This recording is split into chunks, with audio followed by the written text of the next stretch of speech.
ఆధారంగా మనము చూసినట్లయితే అక్కడ అపోస్తుడైన పౌలు కొరింథీ సంఘములో కొరింథీకి రాస్తున్నటువంటి పత్రికలో ఆయన రాయబడినటువంటి మాట, మీ విశ్వాసము మనుషుల జ్ఞానమును ఆధారము చేసుకొనక దేవుని శక్తిని ఆధారము చేసుకొని ఉండవలెనని ఆయన చెప్తూ ఉన్నటువంటి వాక్యం.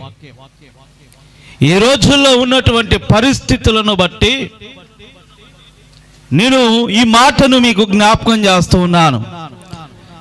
ఏమని? మీ విశ్వాసము మనుషుల జ్ఞానం మీద ఆధారపడేటువంటిది కాదు. మీ భక్తి జీవితం, మీ విశ్వాసం మనుషుల మీద ఆధారపడి చేసేటువంటిది కాదు. దేవుని శక్తి కలిగినదై, దేవుని మీద ఆధారపడినటువంటిదై మీ భక్తి జీవితాన్ని కొనసాగించాలి. బైబిల్ యొక్క లేఖనం సెలవిస్తుంది. అయితే ప్రియ దేవుని బిడ్డలారా, ఎందుకు నేను ఈ మాటను జ్ఞాపకం చేశాను అంటే, యేసు ప్రభు పుట్టినటువంటి దినాలలో జ్ఞానులు హేరోదు యొద్దకు వచ్చినప్పుడు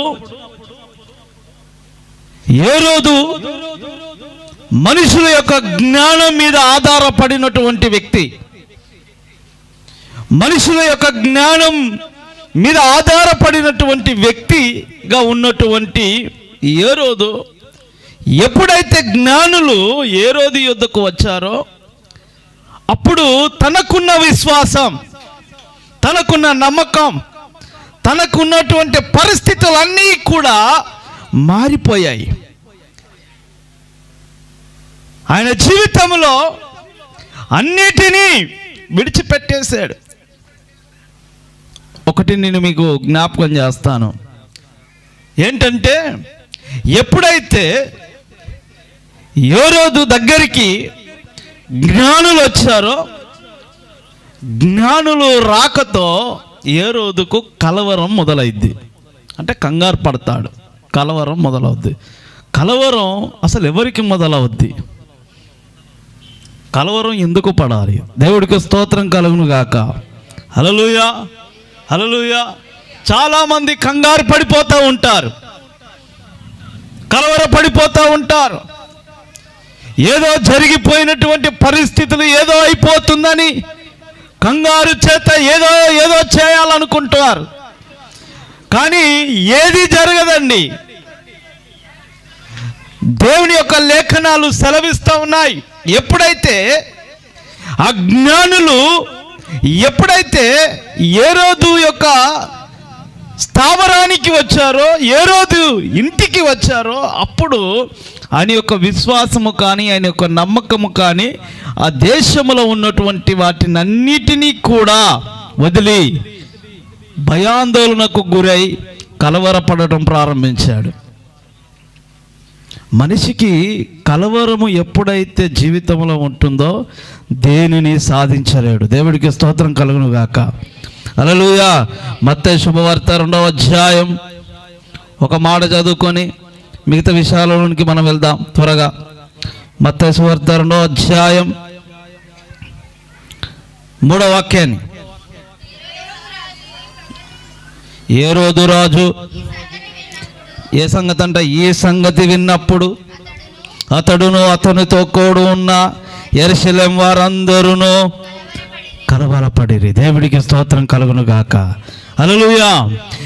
హేరోదే కాదు, యెరూషలేములో ఉన్న వారందరూ కూడా కలవరపడ్డారు. దేవుడికి స్తోత్రం కలుగును గాక. హల్లెలూయా. మనిషి జీవితంలో ఎప్పుడైతే కలవరాలు ఎప్పుడైతే జీవితంలో ఉంటాయో వాళ్ళ జీవితంలో ప్రశాంతత ఉండదో, నెమ్మది ఉండదో. కలవరం ఎప్పుడైతే జీవితంలో ప్రతి విషయంలో కలవరపడతావో నీ జీవితానికి ప్రశాంతత ఉండదు. ప్రశాంతంగా జీవించలేవు, ప్రశాంతంగా బ్రతకలేవు, ఏది చేయలేవు, ఎక్కడికి వెళ్ళలేవు. ఏమి చేసినను నువ్వు కలవరముతోనే నీ జీవితం ప్రారంభించబడుతూ ఉంటుంది.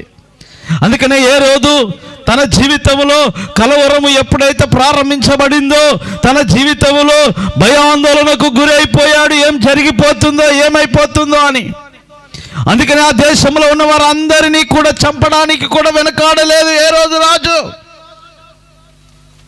ఏం చేస్తున్నాడో కూడా ఆయన జీవితం ఆయనకు అర్థం కావట్లేదు, ఎటు పోతుందో కూడా తెలియట్లేదు. దేశానికి రాజ్య పరిపాలన చేస్తున్నాడు. కానీ ఆ సంగతి వినగానే అతనికి ఏమైంది? కలవరం మొదలైంది. దేవుడికి స్తోత్రం కలుగును గాక. హల్లెలూయా. మనుషులను కలవర పెట్టేటువంటివి చాలా ఉంటాయి, కానీ ప్రభు అయినటువంటి యేసు క్రీస్తు రాకతో కలవరాన్ని దేవుడు సంతోషంగా మార్చాడు. దేవుడికి స్తోత్రం కలుగును గాక. హల్లెలూయా, హల్లెలూయా. అందుకని దేవదూత అంటుంది, మీరు భయపడకండి. మీరు ఎందుకు భయపడతారు? దేనికి భయపడుతున్నారు? ఇదిగో మీకు మహా సంతోషకరమైనటువంటి సువర్తమానముని మీ వద్దకు తీసుకొని వచ్చాను, నేను తెచ్చాను. ఎందుకు మీకు కలవరాలు? ఎందుకు కలవరపడుతున్నారు?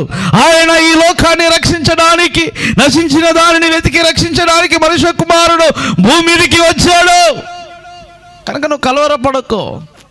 కానీ ఏ రోజు రాజు కలవరపడుతూ ఉన్నాడు. దేవుడికి స్తోత్రం కలుగును గాక.